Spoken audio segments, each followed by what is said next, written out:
জেলার বেগমগঞ্জ উপজেলার বজরা গ্রামে অবস্থিত প্রায় ৩০০ বছরের প্রাচীন মসজিদ।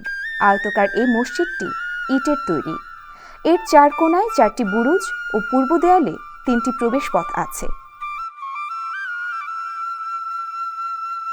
পশ্চিম দেয়ালের ৩টি মিহরাবের মধ্যে মাঝেরটি অপেক্ষাকৃত বড়। প্রধান প্রবেশপথের উপরে স্থাপিত শিলালিপি অনুযায়ী মুঘল সম্রাট মোহাম্মদ শাহের আমলে জনৈক আমানুল্লাহ কর্তৃক মসজিদটি ১৭৪১ থেকে ৪২ সালে নির্মিত হয়। বেষ্টনী দেয়ালে ও মসজিদের ভেতরের দেয়ালে লাগানো বাংলা ও ফার্সি ভাষায় লিখিত শিলালিপি অনুযায়ী বাংলা ১৩১৮ থেকে ১৩৩৫ অর্থাৎ ১৯১১ থেকে ১৯২৮ সালের মধ্যে বজরার জমিদার খান বাহাদুর আলী আহমদ এবং খান বাহাদুর মুজির উদ্দিন আহমদ মসজিদটির সংস্কার করেন। আদিতে মসজিদটি পলেস্তরায় আবৃত ছিল। সংস্কার করার সময় মসজিদের পুরো দেয়াল চীনামাটির পাত্রের টুকরো দিয়ে নকশা করা হয়েছে।